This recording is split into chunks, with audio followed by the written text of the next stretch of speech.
ದಾದಾಫಿರ್ ಹತ್ಯೆ ಪ್ರಕರಣಕ್ಕೆ ಟ್ವಿಸ್ಟ್. ಹಳೆ ಕೊಲೆ ಪ್ರಕರಣದ ದ್ವೇಷವೇ ಕಾರಣವ. ವಾಣಿಜ್ಯ ನಗರಿ ಹುಬ್ಬಳ್ಳಿಯಲ್ಲಿ ಹಾಡು ಹಗಲಿ ನಡೆದ ಯುವಕನ ಬರ್ಬರ ಹತ್ಯೆ ಪ್ರಕರಣ ಇದೀಗ ಹೊಸ ತಿರುವು ಪಡೆದುಕೊಂಡಿದೆ. ಹತ್ಯೆಯ ಹಿಂದೆ ಹಳೆ ಕೊಲೆ ಪ್ರಕರಣದ ದ್ವೇಷ ಇರಬಹುದೆಂಬ ಶಂಕೆ ಪೊಲೀಸರಿಗೆ ಮೂಡಿದ್ದು ಈ ನಿಟ್ಟಿನಲ್ಲಿ ತನಿಖೆ ಚುರುಕುಗೊಂಡಿದೆ. ಹತ್ಯೆಯಾದ ಯುವಕನನ್ನ 33 ವರ್ಷದ ದಾದಾಫಿರ್ ಉದಯ್ಕರ್ ಎಂದು ಗುರುತಿಸಲಾಗಿದೆ. ಮೂಲತಃ ಹುಬ್ಬಳ್ಳಿಯ ನೇಕಾರ್ ನಗರದ ನಿವಾಸಿಯಾಗಿದ್ದ ದಾದಾಫಿರ್ ಕಳೆದ ಕೆಲವು ವರ್ಷಗಳಿಂದ ಕಲಘಟಗಿ ತಾಲೂಕಿನ ಬೋಗೆನಾಗರಕೊಪ್ಪ ಗ್ರಾಮದಲ್ಲಿ ಪತ್ನಿ ಹಾಗೂ ಮಕ್ಕಳೊಂದಿಗೆ ವಾಸವಾಗಿದ್ದ. ಕಳೆದ 8 ವರ್ಷಗಳಿಂದ ಗ್ರಾಮದಲ್ಲಿ ಕೃಷಿ ಮಾಡಿಕೊಂಡು ಜೀವನ ನಡೆಸುತ್ತಿದ್ದ ಎನ್ನಲಾಗಿದೆ.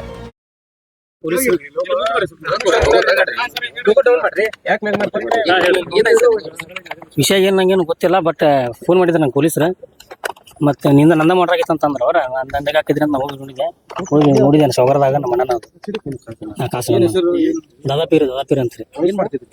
ಅವ್ರ ಬಗೇಂದ್ರ ಇರ್ತಾರೆ, ಮಿಶ್ರಕೋಟೆ ಹತ್ರ ಬಗೇಂದ್ರ ಕೊಪ್ಪದಾಗ ಲವಣಿ ಮಾಡ್ತಿದ್ದ. ಅವ ಹೊಳ ಲವಣಿ ಹಿಡ್ಕೊಂಡು ಮಾಡ್ತಿದ್ದ. ಮತ್ತೆ ಇಲ್ಲೇ ಹುಬ್ಳ್ಯಾಗ ಒಟ್ಟು ಒಂದು 8 ವರ್ಷ ಆಗಿತ್ತು ಅವ ಇಲ್ಲಿ ಹುಬ್ಳಿ ಬಿಟ್ಟ. ಏನ್ ಗೊತ್ತಾಗಂತಿಲ್ಲ. ಐತ್ರಿ ಆಗಿತ್ತು. ಅವ ಮರ್ಡರ್ ಕೇಸ್ದಾಗ ನಮ್ಮ ಅಣ್ಣನೂ ಇದ್ದ. ಬಟ್ ಕೇಸ್ ಕೆಲ ಕ್ಲೋಸ್ ಆಗಿತ್ತದ. ಏನಾಗೈತಿ ಏನು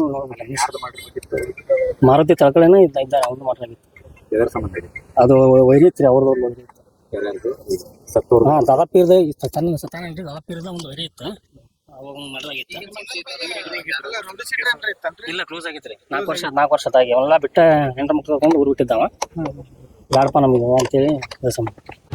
ದಾದಾಫಿರ್ ಈ ಹಿಂದೆ 2015ರಲ್ಲಿ ನಡೆದ ಮಾರುತಿ ಎಂಬಾತನ ಕೊಲೆ ಪ್ರಕರಣದಲ್ಲಿ ಆರೋಪಿಯಾಗಿದ್ದ ಎನ್ನಲಾಗಿದ್ದು 2017ರಲ್ಲಿ ಪ್ರಕರಣದಿಂದ ಖುಲಾಸೆಗೊಂಡಿದ್ದ. ಬಳಿಕ ದಾದಾಫಿರ್ ಮೇಲಿದ್ದ ರೌಡಿ ಶೀಟ್ ಕೂಡ ಸುಮಾರು 4 ವರ್ಷಗಳ ಹಿಂದೆ ಕ್ಲೋಸ್ ಆಗಿತ್ತು ಎನ್ನಲಾಗಿದೆ. ಆದರೆ ಇದೀಗ ದಾದಾಫಿರ್ನನ್ನ ಹಾಡು ಹಗಲಿ ಮಾರಕಾಸ್ತ್ರಗಳಿಂದ ಬರ್ಬರವಾಗಿ ಹತ್ಯೆ ಮಾಡಿರುವುದು ಹಲವು ಅನುಮಾನಗಳಿಗೆ ಕಾರಣವಾಗಿದೆ. ಹಳೆಯ ಕೊಲೆ ಪ್ರಕರಣದ ದ್ವೇಷವೇ ಈ ಹತ್ಯೆಗೆ ಕಾರಣವಾಗಿರಬಹುದೇ ಎಂಬ ಪ್ರಮುಖ ಕೋನದಲ್ಲಿ ಪೊಲೀಸರು ತನಿಖೆ ನಡೆಸುತ್ತಿದ್ದಾರೆ. ಹತ್ಯೆಯ ನಿಖರ ಕಾರಣವೇನು, ದಾದಾಫಿರ್ನ ಹಿಂದಿನ ಪ್ರಕರಣಕ್ಕೂ ಈಗ ನಡೆದಿರುವ ಹತ್ಯೆಗೂ ಏನಾದರೂ ಸಂಬಂಧವಿದೆಯೇ ಅಥವಾ ಇದರ ಹಿಂದೆ ಬೇರೆಯದೇ ಕಾರಣವಿದೆಯೇ ಎಂಬುದನ್ನು ಪೊಲೀಸರು ತನಿಖೆಯ ಮೂಲಕ ಪತ್ತೆ ಹಚ್ಚಬೇಕಿದೆ. ಆರೋಪಿಗಳ ಪತ್ತೆಗಾಗಿ ಪೊಲೀಸರು ಶೋಧ ಕಾರ್ಯ ಮುಂದುವರೆಸಿದ್ದು ಪ್ರಕರಣದ ತನಿಖೆ ಚುರುಕುಗೊಂಡಿದೆ. ಹಳೆ ಕೇಸ್ನ ನೆರಳು. ರೌಡಿ ಶೀಟರ್ ಕ್ಲೋಸ್ ಆದ 4 ವರ್ಷಗಳ ಬಳಿಕ ಬರ್ಬರ ಹತ್ಯೆ. ದಾದಾಫಿರ್ ಕೊಲೆಯ ಹಿಂದಿನ ರಹಸ್ಯಕ್ಕೆ ಪೊಲೀಸರ ತನಿಖೆಯಲ್ಲಿ ಉತ್ತರ ಮಧ್ಯಾಹ್ನ ಸುಮಾರು 1 ಗಂಟೆ ಸಮಯದಲ್ಲಿ ಸಿದ್ದೇಶ್ವರ ಪಾರ್ಕ್ ಅನ್ನುವಂಥ ಈ ಏರಿಯಾ ಇದೆ. ವಿದ್ಯಾನಗರ ಪೊಲೀಸ್ ಠಾಣಾ ಸರಹದ್ದು ಹುಬ್ಬಳ್ಳಿ ನಗರ ಬರುತ್ತೆ. ಇಲ್ಲಿ ಒಬ್ಬ ವ್ಯಕ್ತಿಯನ್ನು ಇಬ್ಬರು ವ್ಯಕ್ತಿಗಳು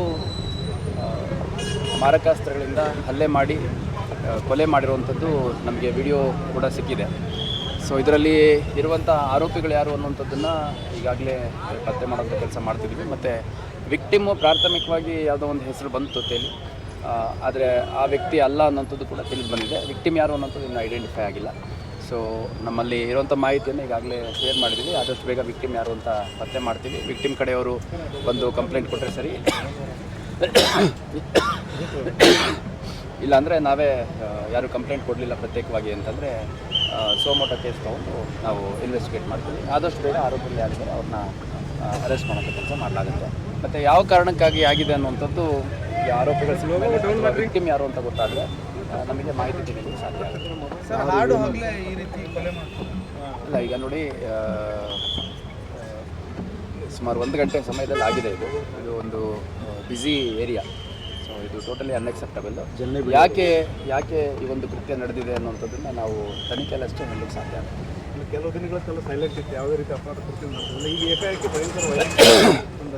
ಸರ್, ಈಗ 2023 ಮತ್ತು 24 2 ವರ್ಷಗಳಲ್ಲಿ ಕಂಪೇರ್ ಮಾಡಿದ್ರೆ 2025ರಲ್ಲಿ ಮತ್ತು 2020ರಲ್ಲಿ 26ರಲ್ಲಿ ಭಾಳ ಕೊಲೆ ಪ್ರಕರಣಗಳ ಸಂಖ್ಯೆ ಶೇಕಡ 50ಕ್ಕಿಂತ ಕಡಿಮೆ ಆಗಿತ್ತು. ಸೊ ಇತ್ತೀಚಿನ ದಿನಗಳಲ್ಲಿ ತಾವು ಹೇಳ್ದಂಗೆ ಯಾವುದೂ ಈ ಥರ ಗಂಭೀರ ಪ್ರಕರಣಗಳಾಗಿರಲಿಲ್ಲ.